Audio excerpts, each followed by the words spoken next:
Welcome, everyone, to the official debate section. This debate is being conducted under health and safety protocols designed by the Cleveland Clinic.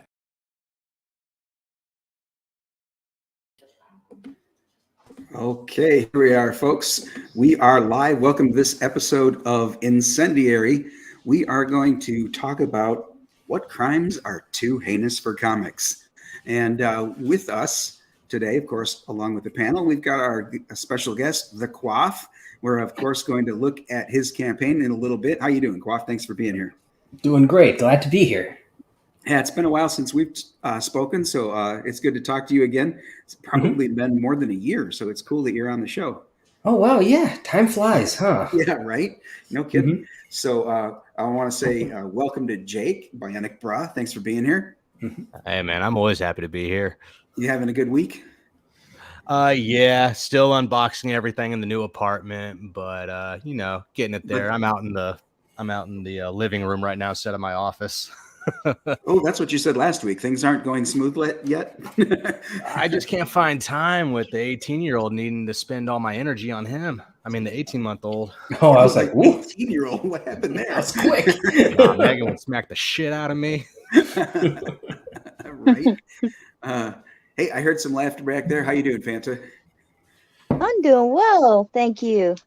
I want to say officially and on camera or on the stream that I appreciate you doing another review of Projectile Reptile, because now I'm on FundMyComic.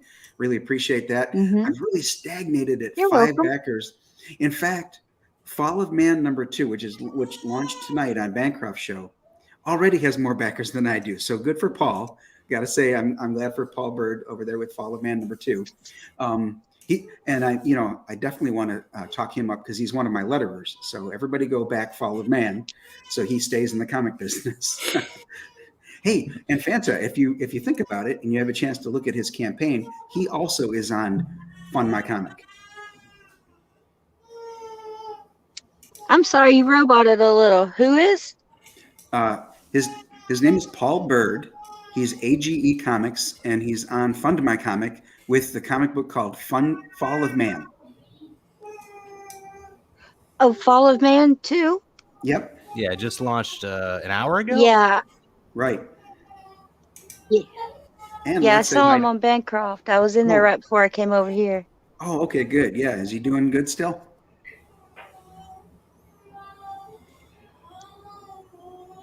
Fanta, you must not be hearing me very well. Can the rest of you hear me, or am I roboting for everyone? No, you're good on my end. You're good for me. Okay. Yeah. Peter, how are you Oh doing? my goodness. I'm so I'm doing sorry. pretty good. You guys are roboting so bad for me. Maybe Oh, no. drop out and come back in, Fanta. Oh, Fanta, Uh-oh. maybe drop out and come back. Might be having difficulty. All right. Well, we have ways of taking care of that. Yep.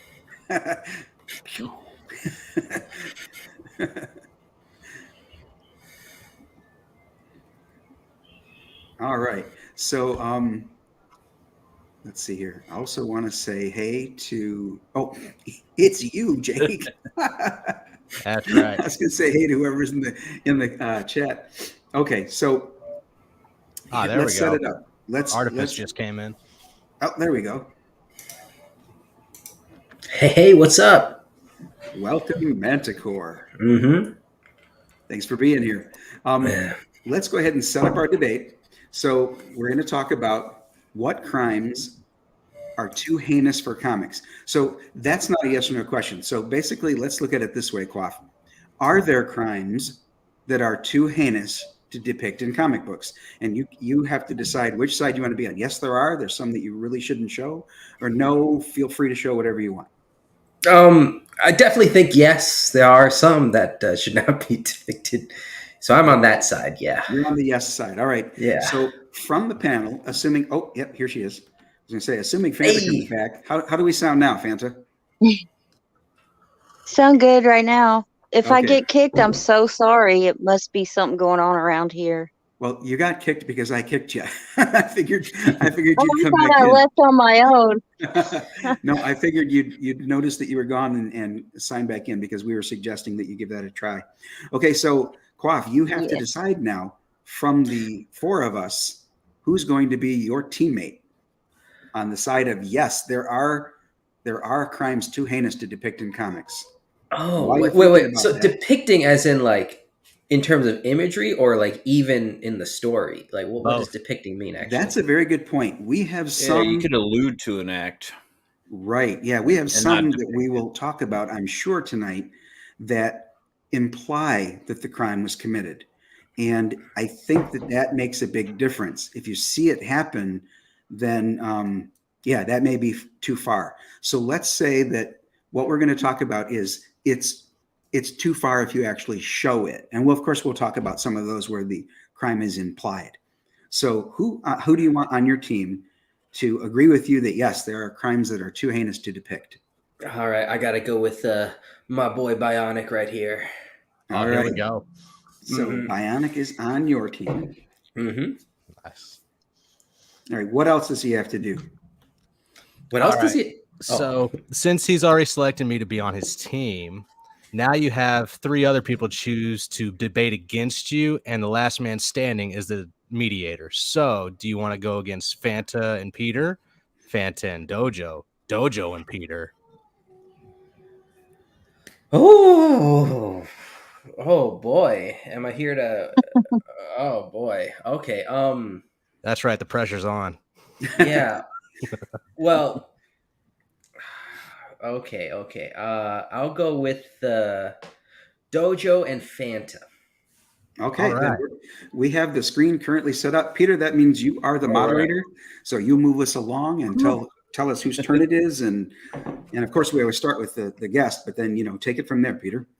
Sure. I would like to see the Quaff. Let's see your thoughts on crimes too heinous to depict in comics. Yeah, definitely. There's some crimes that are definitely, I feel, too heinous to depict in comics. Mostly, I have a hard time mentioning them because they're so heinous. But Right. mostly things that involve, children. Mm-hmm. Okay. Things in that nature. Things Those in an inappropriate situation with children. Yeah, stuff that very illegal in real life, and so actually all It's that stuff, chosen. all crimes are illegal in there. What am I saying? But you know what I mean. But yeah, so showing your children. But there's crimes that would be too heinous to depict, and we're actually like we said earlier, talking about actual depictions of crimes. You're saying involving children. Definitely do not need to be depicted in comic books. Yeah, and I also feel Or in like any other media. Yeah, in any other media. And, any other form of media. And I guess in other things not so in the pits is I just feel like actually other than that, what other crimes can't you depict? Well, how about if we throw out a couple and see what you think? Rape, for example. Great. What'd you say? Gotta Rape? put a hard Grape. G on that. Great. We're going to put a G on it so we don't get struck. Right. Right. Great. Yeah. I got a I'm going to great- make yeah. the joke.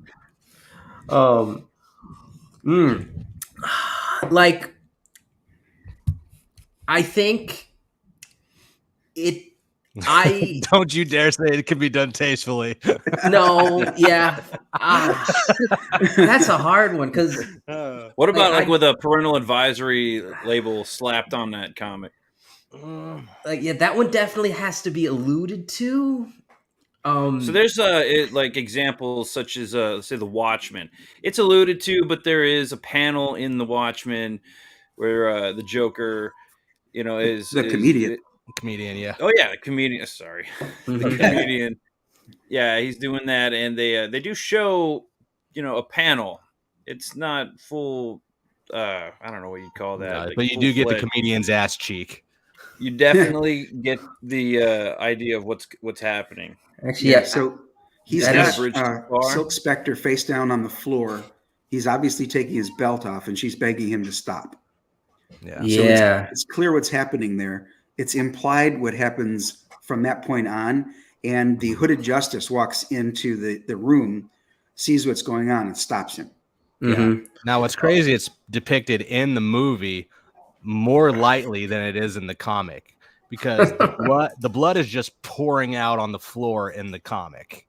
Right. Oh, jeez. In the movie, it's just like, she had a conniption or some shit.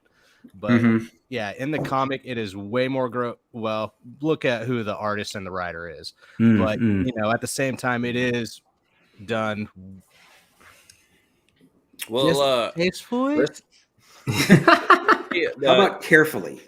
Actually, yeah, that reminds me of a manga by Osamu Tezuka that I've read, and actually, it does depict a rape scene, but he does it in a way that it's like figurative. Okay. So it's like you see her getting so it's not real eaten grapes. by like a it's monster figurative dragon. Grapes, like yeah, grape, yeah, figurative grapes. It's like Yeah. this monster. You see this big black monster just kind of eat her whole. Oh, And then- okay. And then, and then afterwards you understand what that meant. It meant, grapes. Gotcha. And so I think that I thought that was it was important for the story. So I was like, all right, you got to accept it. But There's a few other implied grapes that occur in comics. A couple that are notable are the Joker in the Killing Joke, where he surprise visits Barbara Gordon and her father, Commissioner Gordon. When she opens the door, he shoots her in the spine and paralyzes her. That's why she ends up in a wheelchair. They beat up and tie up Commissioner Gordon, and then they show pictures of her disrobed on the floor. You don't see her breasts or privates, but you see her shoulder. It's clear that her top has been removed and her clothes have been removed. And Commissioner Gordon is screaming out her name. Now, some people say she was just stripped naked and pictures taken of her. Others say the implication is that the Joker raped her, grapes on her. So, darn it, I'm gonna get struck. I know it. Nah, see, I was the one who grew up with a sheltered life. So when I actually read The Killing Joke, graping didn't even come into my mind. I thought he was just disrobing her and kind of like, insulting her and derobing her for everybody to see. Right. But yeah, now that you spark that idea in my mind, I can see how it can go darker with some people. Damn it. The entire point that Joker was trying to make in that was he was trying to say that even someone as stable and altogether as Commissioner Gordon can be driven insane. Yeah. So how far do you have to go to drive somebody insane in that point, I guess? Right. And then the other implied one was in flashback form, where in Identity Crisis by DC Comics, well, I guess Killing Joke was DC Comics too. Wow, there's like a trend here. But they find that the elongated man's wife, Sue Dibney, is burned to death. And they find her, and when they do some research, they find in, I think, the satellite's camera feeds that Dr. Light appears in the satellite, blinds her, and then also proceeds to feed her wine through grapes. So, so Dibney, elongated man, is driven to extreme violence that he's not normally shown, perpetrating, I guess is the right word. He's more lighthearted usually, and although he punches villains and wraps them up and stuff like that, in this one, when they sort of subdue Dr. Light, he hits him in the head with a mace.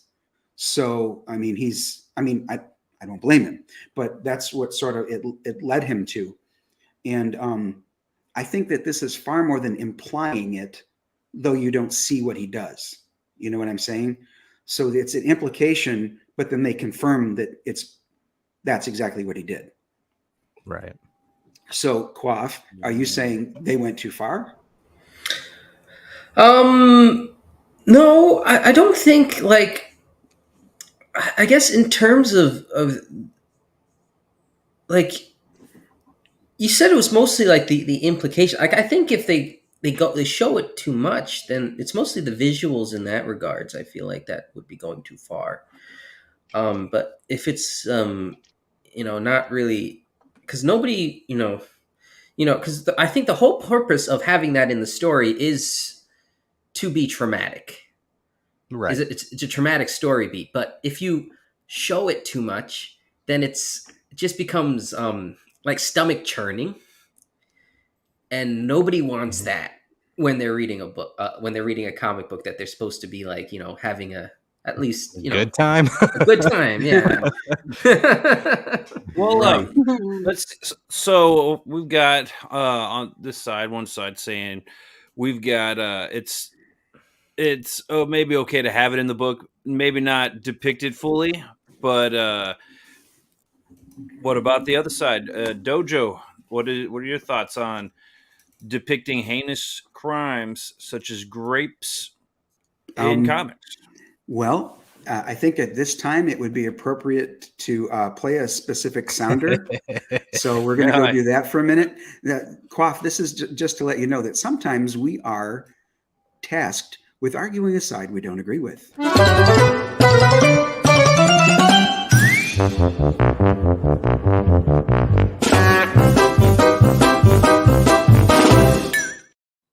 Oh, right. Yeah, that's true. Okay, so although I am typically against censorship, there are things I think that you should be free to put whatever you want in these comic books. And like Peter alluded to just a little while ago, in certain circumstances, you need to just make sure you warn your audience. Now, on Siamese #1, for example, I put for mature audiences, and that's because in one panel, there's some nudity. So for me, I think that you should be able to show whatever you want, but you need to, make your audience aware. So I think that there aren't any crimes that are too heinous to show. And like Jake keeps alluding to, you can sort of allude to them tastefully, because after all, we are talking about bad guys, right? Mm-hmm. Now, we do have an example of a good guy who crosses the line. And I think, Jake, you brought it up in our DMs earlier, and that was Green Lantern. Yeah, Green Lantern. I don't remember her name. It's like Carissa or Callista or something like that. It's something like that. They redid her in the Emerald Knight animated movie as Lyra. So Okay. I'm just going to call her Lyra at this point. But yeah, there was this young 14-year-old alien that just became a Green Lantern, and I think it was it Hal or was it Guy? It was Hal. It was Guy. It was Hal. It was Hal. Okay. Yep. And Hal was tasked with like training her and everything. But of course, young girl, big masculine chin in front of her in a suit, decked out, ready to kick some ass. She starts getting some feelings. And oddly enough, this adult starts feeling feelings too, but he's trying to push it out of his mind. But she uses her ring to somehow transform her into the adult needed to have these intimacies with Hal, and he allows it. So even though she made her body to the adult version needed for him to be okay with it, that's still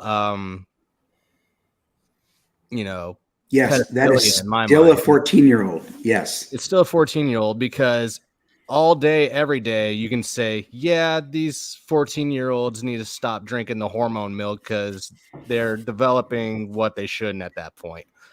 And, anybody can have a, lustful mind. But I think the biblical point to that that you alluded to in the green room was even if you have the thought of it, you have committed the act. So what you think on that? Matthew 5, absolutely. So yeah, these are the words in red. So we are to believe that Christ said it himself. If you think of it, look upon a woman with lust in your heart, you have committed adultery. So I don't know if everyone's believers. It's fine if you aren't. But the point here is, if we are to believe, then that means that the thought equals the deed, and therefore Green Lantern, even before he agreed that Lyra would be okay because she aged herself up, it's not okay. She's still just a 14-year-old person who used a ring to shapeshift, basically. Wouldn't that also be like the same with anything that Shazam does? Oh, most definitely. Well, he's the 14-year-old. So, I mean, whoever gets Yeah, with if Wonder Shazam. Woman tried to sleep with Captain Marvel, because I'm going to call him Captain Marvel, not Shazam. Fuck you. Okay. And yes, I would say Wonder Woman just slept with a 10, 14-year-old. There Do you they go. know? I don't read a whole lot of DC. Definitely, I haven't read Shazam. Does everyone know that he's a 14-year-old? The Justice League does, yes. Okay. And there's an example of that where they're all sort of pairing off to go take care of various threats. And Captain Marvel says, I got dibs on Power Girl. And Batman leans over to Superman and says, did Billy just hit puberty? And Superman's like, yeah. So Across the line, I think grapes and comics is just, it can be alluded to, but should not be shown in any form or fashion. Like the comedian unbuckling his belt and an ass cheek hanging out with the girl ass up in front of him, that's a little too alluded for me.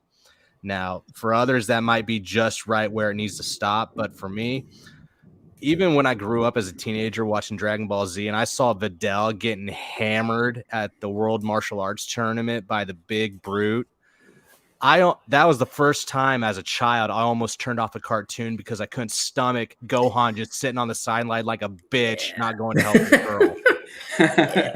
Yeah, I remember that. That was unsettling. Cringe.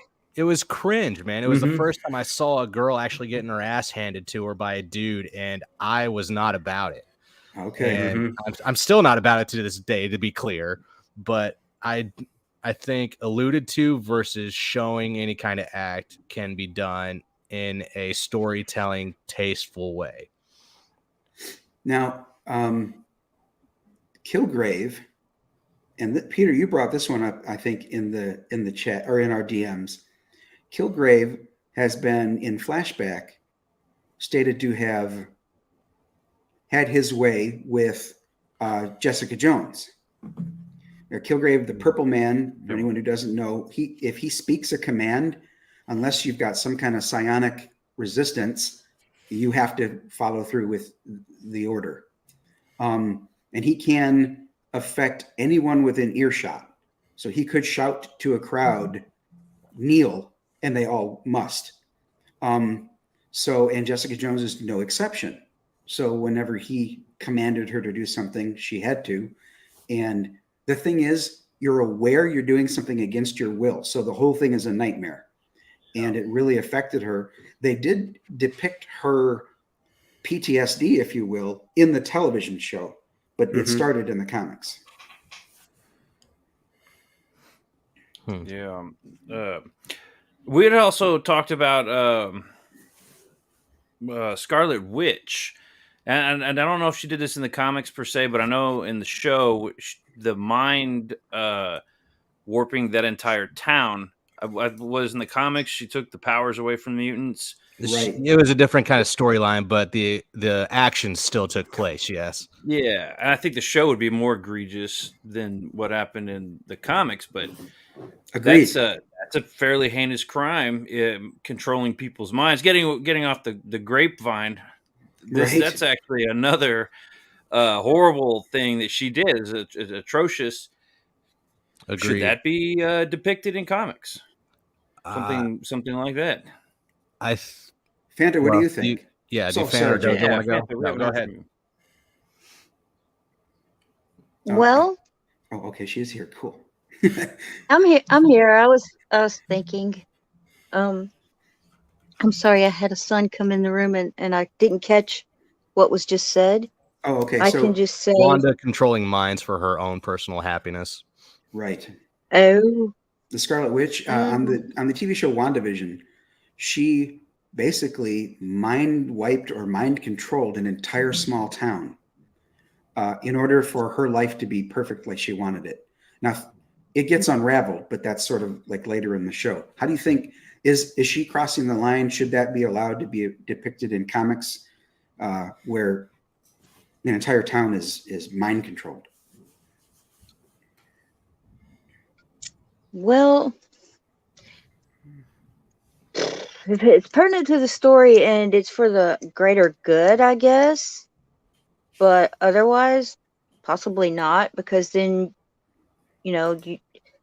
people need to remember what they've been through in order to grow and learn from it, from their mistakes and things like that. So I could see either side of that. It sounds like you're But arguing on the side of Quaff and Jake. I'm trying not to. I'm trying not. No, damn it, no. That is not Thank allowed. you, You're welcome. Fanta. I was gonna mention, if this is too far off, just tell me. But Quaff brought up an anime, and one anime that I never watched it. I haven't watched it yet. I want to. As weird and creepy as that may seem, is Redo of Healer. Okay. You know about that one? No, tell us. Okay. He's a It's safe. he's a Mo Biggs healer. is not in the chat. Hello, Mo. But essentially, this young person gets taken captive because he's a healer. Like, he can heal. If Okay. you get hurt, he can heal you and things like that. But he's kept chained up, drugged, and repeatedly raped by all manner of people, right? Right.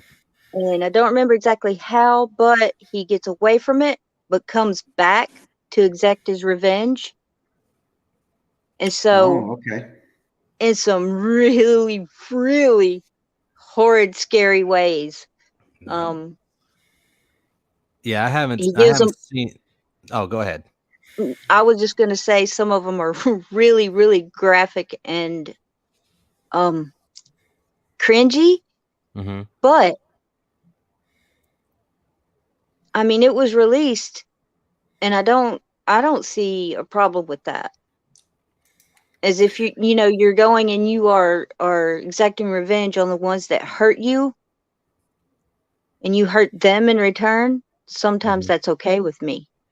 I think that a lot of people use that sort of reading it in a comic book form or even a novel or on a movie. It's cathartic for us because we, of course, know better than to cross that line and commit the crime of murder for revenge, or at least I hope we do. So when it's depicted in fiction, it helps us sort of live that out a little bit, if you will. So I think that it's fine to depict that. I think that Wanda mind controlling the entire town, it's not okay. That's definitely a huge crime in my book. Right. But I think it was okay to depict that because it made her the bad guy. She becomes a far worse bad guy in Doctor Strange and the Multitude of Madness. She continues on that path of basically being the Darkhold minion, if you will, which is weird. I don't know why they're doing Wanda so dirty in the MCU. But back to what Peter said about what Wanda did in the comics, where she got super angry and said no more mutants and pretty much wiped out all of mutant kind. There were a few people who somehow resisted because, after all, Wolverine makes money for the company, so they're not gonna unmutant Wolverine. And there's a few others that managed to avoid her powers change. But again, and Peter, you said that seems pretty heinous that she depowered all those mutants. Some of them probably looked at that as a blessing. Some of them would have thought that was a curse. So all of that happening against their will is heinous. But at the same time, we're depicting it in a comic, and it becomes a problem for all of those people. And what I mean by that is there are repercussions. There are people who are angry that happened. And therefore, is she the bad guy? Well, she may be a misguided good guy at that point. But I think it was finally an interesting and unique, or at least new idea that Marvel had. And they've been really running dry of ideas. Now, I think that was around the time of House of M, wasn't it? I think so. Like right before it. Yeah, it was either right before it or maybe even was the catalyst to that storyline. So that was some time ago, and that may be still before Marvel started bringing in all of the woke agenda. What about something like you said, Multiverse of Madness, where she like flat out murders people.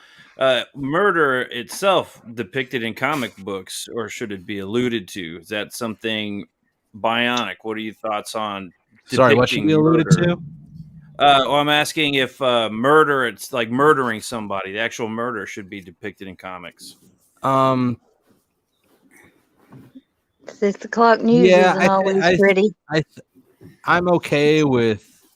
Well, in Cobalt, I had the antagonist murder 2 people right off the bat, so I can't really argue with that. You don't want to be a hypocrite. Right, but I think murder can be shown in comics. Now, see, this is where it gets to being within the times and, whether it's forward thinking or not, because back when Gwen Stacy was first murdered, while being saved by Spider-Man, everybody freaked because that shit doesn't happen. Right. So I think we've gone down the road a couple decades now to where everybody's okay with seeing, murder take place. Like you got chopped up icicle body parts and fridges and stuff from the past. So I'm glad you mentioned that one. So that's Green Lantern number 54. It's not Hal anymore. It's Kyle Rayner. Okay, yeah. And his girlfriend, Alexandra DeWitt, is murdered on panel by Major Force. He chokes her out, strangles her to death. And then that's the origin of the term women in refrigerators by Gail Simone. Oh, yeah.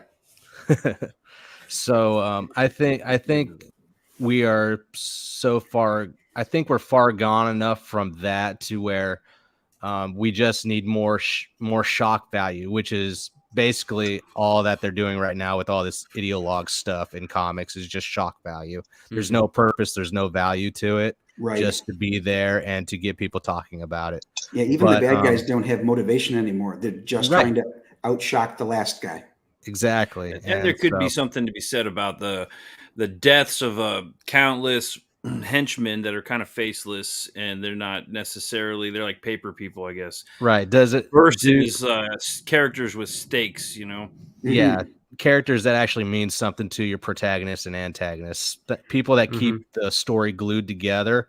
Like when you in Naruto, when you see Jiraiya give his life, that one hits hard. When oh god, there's countless that gave their lives in Naruto. I can't name them all. Hey, General Piggy. General Pig. Hey, what up, General? King Leak is here and talks about the first of the fridge. Then everybody, General Piggy's here. Hey, General Piggy. But yeah, I think it has to do with how grotesque and shock value takes place for those murders. I don't care for shock value. Like if I go and I just open a page to Chainsaw Man or Berserk, I'm going to get shit that I don't really necessarily need. They're just doing it because, the next page is, how can I make this one look bloodier than the last? Yeah. And for me, that's not storytelling. That's for people that like those Saw films. And, there's a group of people for that niche, but that is not me. Like I said, when you walk the line of like, I don't know, traditional values or whatever, and you just keep tiptoeing it forward, it's going to get to the point where you just don't care. And I'm on the side of where you need to care of what you produce. So, there's some point I'll add to that, and that is what Gail Simone was talking about at the time. Far be it for me to want to defend her, but what she's talking about here is the fact that Alexandra DeWitt was created just to be killed to then give Green Lantern motivation. And that happens a lot. That was by far not the first time that's happened in comics and in movies. I mean, you alluded to Gwen Stacy. I remember in On Her Majesty's Secret Service, which was a movie about James Bond, he gets married. That's the one time James Bond gets married and his wife is killed. So again, it gives the male protagonist motivation to go after the bad guy. And we could come up with probably dozens more. So I think that her point there was, do we create these female supporting characters just to kill them and motivate the male character? And it could be turned around. What if Steve Trevor was killed and motivated Diana, Wonder Woman? Would that be the same, egregious or lazy writing, and I would agree it would be. So I think that, if they're going to get rid of somebody who has, been a long time character that mattered to the story, to Peter's point, that makes it hits a lot harder than a character who's been around for like 3 issues. That it was just, a girlfriend, and they created her for that purpose. I think that's not too heinous to depict in and of itself as far as moving the storyline. The fact that he found her dismembered in a fridge might have been across the line. But again, I think that it was implied that that's what happened, because you really don't see much of her. It's pretty clear that that's what happened, but you have to understand that kind of thing for that to make sense to you. And then also too, I wanted to talk about Star City. So Prometheus went on a crime spree, and while the Justice League were apprehending him, a bomb that he had placed went off in Star City, killing millions. Yeah. So Green Arrow, in order to make sure that never happened again, shot him right through the skull with an arrow. So there is a murder being, happening. Yeah. It was one of the heroes doing it. And in fact, on that same page, a couple panels later, he said, no, I'm not a hero. I'm a hunter. So he kills Prometheus. This is Green Arrow, supposed to be, one of our examples of heroism. And he goes a little too far. On the other hand, that's a great storytelling mechanism, in my opinion. Move the story forward, and it really moved the character forward. That's not the first time Green Arrow has killed. Black Canary had been kidnapped, strung up, and cut many times by, I don't remember who it was. It was just, I think it was just a villain who was, he loved to torture. He was, sadomasochist. And when Green Arrow found him doing that, he shot him too, right through the eye socket. So, Green Arrow has not long been held up as the blue Boy Scout that Superman has, for example. Right. No, not at all. But yeah, when you go into torturing, I immediately go to Game of Thrones with Theon Greyjoy. Oh yeah, and how they just totally messed up his mind with PTSD of like bringing in the prostitutes to like make it look like he's about to get laid right before they just chop his dick off. Yeah. If you think this has a happy ending, you haven't been paying attention. Oh God, yes. Oh, jeez. An ad started playing. I panicked.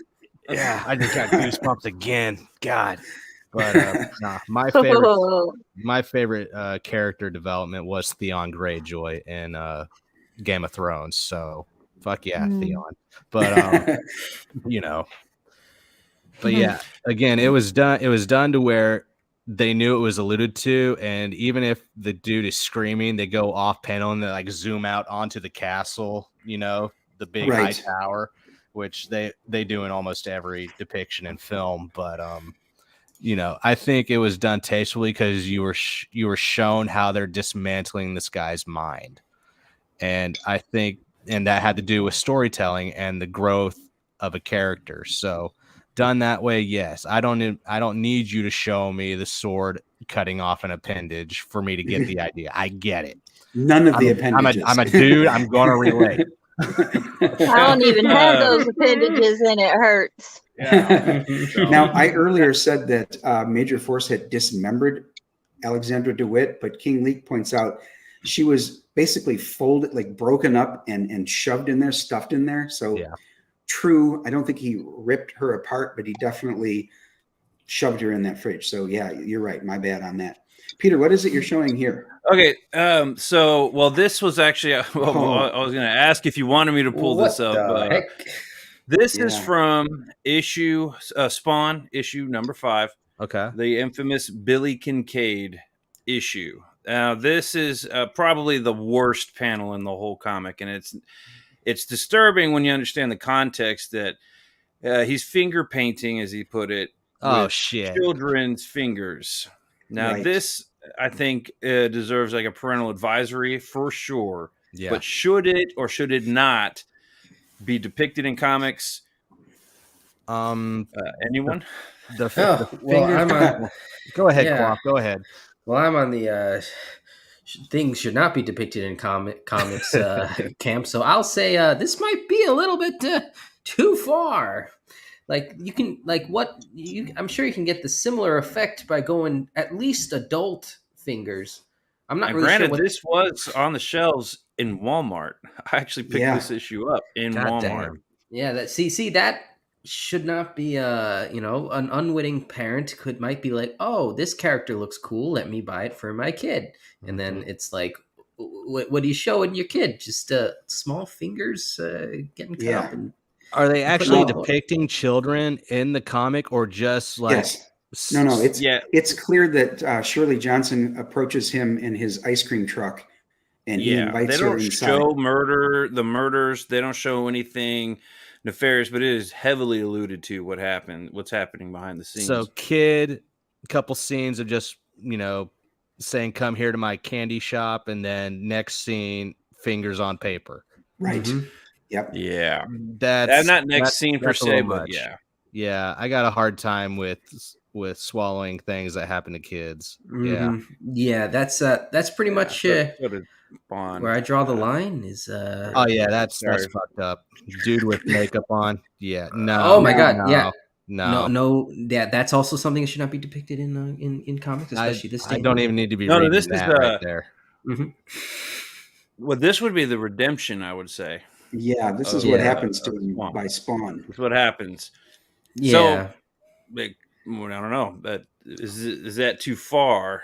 So they're in a run, I think, in 2000. I would, even with redemption, I would still say that's too far for me. Which I'll go ahead and stop sharing this one. No, you're good. But even in the mask, this last run that was done during Trump's administration, they did this whole political thing with it, which was totally not mask worthy. But opening the first issue is kids in a foster home being kept in cages and only being spoon fed maybe some Hershey's chocolate syrup once in a while from that foster mother, just collecting checks. The mask comes in, grabs the Hershey bottle, shoves it down the fat mother's throat, and just unloads so much syrup that starts pouring out her eye sockets and her nose. Wow. And so, Oh, wow. well, with the mask comes magical powers of stuff that he can do. So just more than what the bottle held was filling her up Yeah. and just oozing out of every orifice. And so I thought, as much I was like, that bitch deserves it, I was like, that did not need to probably be depicted. General Piggy agrees. And also, Jesus. well, that's similar. That could be argued as similar to Blood Honey. The Cyber Frog Blood Honey has the moment where the body is just so filled with the honey, I guess, that it Yes. oozes out of the orifices. Right. That sounded really bad, but Oh, so it was being done to the human then. yeah. Okay. See, I haven't read Blood Honey yet because I haven't got my copy. But okay. Anyway, Yeah. but Haven't read it either. yeah. So along with Children 2 and The Walking Dead, they didn't do this in the show because they allowed the baby to live. But in the comic, when I think her name's Lori Grimes, the wife of Rick, Yeah. she just bore a baby girl, and then she was shot in the stomach. Okay, and she falls forward while carrying her child, and they tell you that she crushed the child and suffocated it by falling on top of it. And I couldn't find the panel, if there is one, of her actually falling on the child, but you can see in black and white ink, it can be depicted way more graphic than with color sometimes. And in this shot where she gets her midsection blown out, you just see it cover the panel, maybe the page. And then just, you see this little infant in her arms and you know what happens next. I disagree. Anything that has to do with children should be left alone and just to the imagination. Never something shown, just allude with words. Yeah, see, I have a hard time when it comes to something like that because I am in the camp. This is real. This is not just me playing a role. I really am against censorship. At the same time, though, I think that anything with kids needs to be beyond the pale. So, see, but you're in the no censorship. So what you gonna do? We might need that disclaimer again. Yeah, right. Rather than play that disclaimer again, though, it is now almost 10 minutes. Yeah, it's almost 10 to the hour. So we want to take some time to look at Shotgun Samurai Legends. Oh, yeah. Yeah, so let's do that. We'll go present, share screen, Legends. And I have to do this so that it shows. And there we are. So, walk us through it. Oh, wait, do you want me to play this? Yeah, play the trailer. It's pretty cool. All right, let's do that.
Dang. Heck yeah. Man, that looks really awesome. That's awesome. Thank you.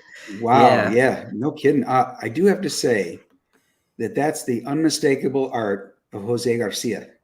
Oh, of course. You know it. And really, that's another example of why he's not getting his own book done. He's doing everybody else's. Hey, Sorry. I know I he had needs to get his own book done, but god dang it, I wanted him on my book, so. Yeah, you and Immortal Rising both. And that, Yeah. I mean, that art in that trailer is phenomenal. I love the 3D effects. You're right. That trailer is cool. So Von Klaus was able to put that together for me. So okay. Yeah. That explains it. All right. So I see you have 168 backers. You're over 10 grand. Mm-hmm. Wow. Awesome. Kudos. Yeah, That's thank fantastic. You. And so you're in demand right now. Mm-hmm. Let's have a look and see what people still have a chance to get. Mm-hmm. We'll go down the left side first, so you can tell us about the storyline. All right, so Shotgun Samurai Legends. This is for people who, if you've read Volume 1, this is a great, great addition to the story. But if you haven't read Volume 1, this is a perfect place to start from as well, because this is actually takes place before Volume 1, and where each of the main characters from that story, Shotgun Samurai, George, and Tofu, are on separate paths before they meet.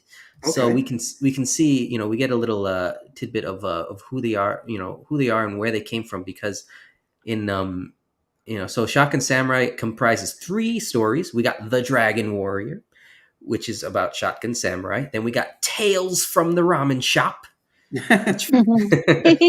George, lovable ramen chef. And then we got Tofu the Ninja, our we got, she's like the deadly, vicious lady ninja that we got. So, right. And of course, we have a second printing of Volume 1, if you missed out on that, with the Joe Sontag cover. And we got the sequel to Nuclear Warhead Samurai, Nuclear Fallout Samurai by Jabba himself. So All don't miss right. out on that. Jabba the creator. Yes, Jabba the creator. 1 page, 2 staple comic book extraordinaire. All right. So I guess little tidbits of the story. So we got to, so we'll dive into it. It's a 48-page book, full color. This one's in color. First one was in black and white. So I thought, hey, why not step it up a little bit and try out coloring chops. And so in each story is written, all 3 stories are written by me and drawn by different artists.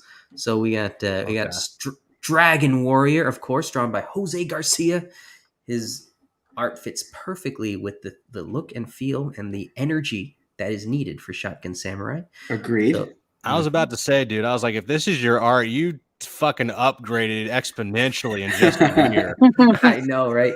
God, I wish this is my art. Maybe I'm gonna have to study Jose a lot and try and get there one day. Good luck, because he does like 10 pages a day, doesn't he? I can't keep up with him. No one can keep up. Not even a machine can keep up with Jose Garcia. That's right.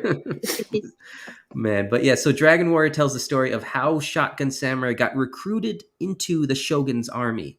Because as we know, he has done some terrible things while working for an evil man called the Shogun.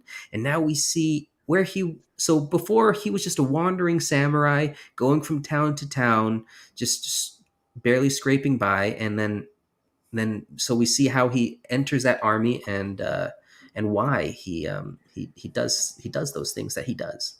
Okay. So yeah, and then we got the Tales from the Ramen Shop here. This is so we see George in his titular ramen shop as he meets some lovable characters, some what you call vagabonds, some drifters, scallywags who pass through the town. Scallions. Who pass through the town and enjoy his ramen and see the hijinks they get up to. This outfit is reminiscent of Marvel's Porcupine. Oh, is it? I don't know who. I don't know that character. It's cool though. I've always loved Porcupines. I guess I'll call it armor. I'm not sure. Oh yeah, it's all quills, but yeah, okay. Oh, that works. Yeah, I think it's the the traditional. They wore straw raincoats back then in Japan. Oh. So it's that's how yeah. So this guy, we see him wandering around, and he happens to bump into George's ramen shop, and this looks like your art more here. Is this you? No, this one's a Felsbug. Okay. Yeah, I find when I find an artist who I feel like resembles a part of me, then I get them to work on my book. So Felsbug gets the George character down perfectly, and he does the cartoony style that I really love, and just kind of. So this story is very kind of comedic and heartfelt, and of course we got the action, got to have action. So, but I usually don't like cartoony styles, but I dig this. This is pretty cool. Thank you. Yeah, I love Felsbug. His artwork is so just expressive and creative. But yeah, so we see that, and then now the next one. Hello. There you go. Now this is what we're all here for. So Tofu the Ninja. AAT. Ramen bowls not included. I always wondered why it was AAT, because don't you have only one of the A's but two of the T's? Yeah, you do. That's a good point. I don't understand how they got two A's and one T. I clap all them cheeks. Maybe AT&T sued somebody, so they were like, "All right, we got to change it, guys, fellas." They were suing the boys. All right, so yeah, so we can see Tofu. She's off on a mission, and this is introducing Tofu's sister. Her name is Nato.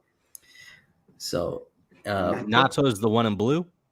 Nato's the one in pink. One in pink. Okay, younger girl. The younger girl. Yes. So yeah, still innocent. Yeah, she's this is one of Nato's earlier missions. So Tofu is showing her the ropes. So Tofu's kind of more experienced. It's still in this point in time, Tofu's more experienced. Her sister's still kind of clumsy and getting over herself. So we can see she You know, she fell off the roof because she's clumsy. Okay. In this bottom right panel, she like regressed to like 6 years old or something in like a moment. Yeah, it's a manga style with chalk value when something happens. Yeah, it's like a little chibi thing. You know, they just get all weird and cartoony. So So how It happens a old lot is in Nako? 2003 Teen Titans. yeah. Oh, all right. I got to kick Jake now. Hang on a sec. Ah, man. Oh no. Yeah, it's also kind of a style I do. Whenever there's some kind of comedic thing, you know, the characters always turn into some like weird little marshmallow. Okay. All right. So how old is Nako really? She's like early 20s or something. Oh, thank God. She's an adult. Okay, cool. Yeah, they're all adults, and you know, not, you know, there's maybe only like 3 years difference between the two, like, you know, so it's not that big of a difference. All right. Ooh, what's this? Oh yeah, so that's I really like this page, so I put it on there. But it's them falling through the tower, and wow, this is great. Man, that perspective is awesome. Thank you. Yeah, This is your art? This one is actually my art. So wow, yeah, great job on this. I can take credit for this one. Thanks. Yeah, so I like to think I stepped up a little bit, I think. And, all right, so this you said is the second print cover by Joe M. Sontag? Yes, that's correct. Joe Sontag, colored by Farah Nurmaliza. Wow, there's some good stuff here. That needs to be a poster, man. That needs to be on my wall. Yeah, I really should make. I have so much artwork that I could just make into posters. I really should utilize posters. Yeah. Maybe I'll make that a stretch goal. Well, can you scroll back up there a second? That was another good perspective with the handle, with like the rails up a little bit further than that. Yeah. Up Right here? Yeah, like exactly, a little fish island. That's awesome. Thank you. Yeah, that's also my work. That's from these are pages from the first book. There it is, right there. So then you can get this book in one of the tiers. Yeah, that's the second printing. That's the Joe Sontag cover. When I'm sharing your campaign like that, Quaff, I can't see what you guys are doing. So I heard you say there it is. So I came back to look. Go ahead and show us again. I'll solo you. Okay, see, there it is. Yeah. Oh, it's a double page spread. Either. Oh, Nice. nice. How many pages is the first book? That's not 288. Wow. I've read all of it. Huge. It's fun. Wow. Wow, that's a good. Yeah, it's a good chunk. It's a fun read. Yeah, I that's a highly good book. suggest you get it. Oh, thank you. Yeah, it's the entire first story arc, so you will get a complete story in this. So you know, of course, there's a cliffhanger. You know, there's space for more adventures, but you get one full adventure. So And then this campaign is a continuation of that story. It's like a prequel story. It does have elements that will pertain to Volume 2. So there are so that's why it's like a prequel, but also kind of set up for Volume 2. Okay. Oh, All nice. right. Excellent. I see here General Piggy, also gives his recommendation for number 1. And let's see here. Ricky Rat Comics, thanks for being here. We appreciate you watching the stream. Oh, hey. I heard your interview on Iron Age Knights a few months back. The art does look amazing. Very good. Cool. Thanks. Yeah. Hail the Iron Age. Good guy. That is a good group of folks. Yeah, you bet. In fact, we are going to have a huge crossover event coming in June with A Drink with Crazy and his folks on Iron Age, plus the guys from Murph and Dirk Duke It Out. So we're going to have like all of us on one show in early June. Oh, wow. That sounds awesome. A huge crossover event. Yep. I'll bring the All right. beers. I'm going to exit solo here. So And excited. back to your page. What comes with this everything tier? That looks interesting. I see a lot of stuff there. Oh yeah, so we got one of each cover for Legends, and then you're gonna get Nuclear Warhead Samurai and Nuclear Fallout Samurai, both the 2 Jabba books, and you get a copy of this Volume 1 with the Joe Sontag cover. Okay. And then you also get a tofu poster, so that lovely tofu that had the ramen bowls on it. Sans ramen bowls, so you'll be fine with. So you get the full cover. So it's like an 11 by 17 poster, and then you get a fridge magnet with featuring George's ramen. So let me ask this: how is the poster sent to me? I'm going to put it in a tube. You There we go. are Good man. okay. Good man. Folded posters are the Satan's handiwork. Yeah, that's everyone's been telling me that the whole time. So I'm like, all right, guys, no folding. I promise. I No get it. folding. Yeah, I get it. I was going to rip it up into little pieces, but they said that's worse than folding. So I'm like, okay. Oh, so you're trying to do the Bancroft puzzle? Is that what you're trying to do? That's what I was hoping for. Yeah. I found a few ways around the crease, but it's still there. But there's Yeah. ways to kind of get it out. So the poster is this image. That's what you're saying, right? But sans the Yes. bowls. Yeah, I tried to get around Indiegogo censors. I was thinking that was the reason people getting shadow banned, maybe, but no, I still got shadow banned. So I'm like, That It is guilt by association, my friend. yeah, that's what it is, and there's nothing you can do about it, I guess. Nope. Nope. It is what it is. But, So yeah, we don't have time to go through all of the tiers, but I mean, absolutely, people can take a look and pick the one that suits them best. I think. Well, I'm going to have to find one that includes this, and then your prequel book. So. oh yeah, I'll that's have in to- there. It's where is that? That's one of them. Yeah, like Well, I see that you've got this one with Nuclear Fallout Samurai. yeah, That's a good one it's- to get those two things. Anyway, we will definitely There it go is. through this one here. That's the one. That's the one. Oh, yep, and volume 1. Yep. Okay. Yeah. That is available. All right, excellent. So yeah, you're doing great on this. How long do you think you'll stay on InDemand? Um. until fulfillment. Yeah, until fulfillment, pretty much. There we Or go. yeah. And Okay. So what are we looking at? When is that? right now the goal is December. Okay. Well, Yeah. trust me, I know how that goes. Where right now the goal is this. Yeah. But, So but life steps in and goes, no, yeah, I know. That's I've given myself some time. I know how it was on the first book. I think I missed it by like a month in my first campaign. So I'm like, all right. Yeah, got it.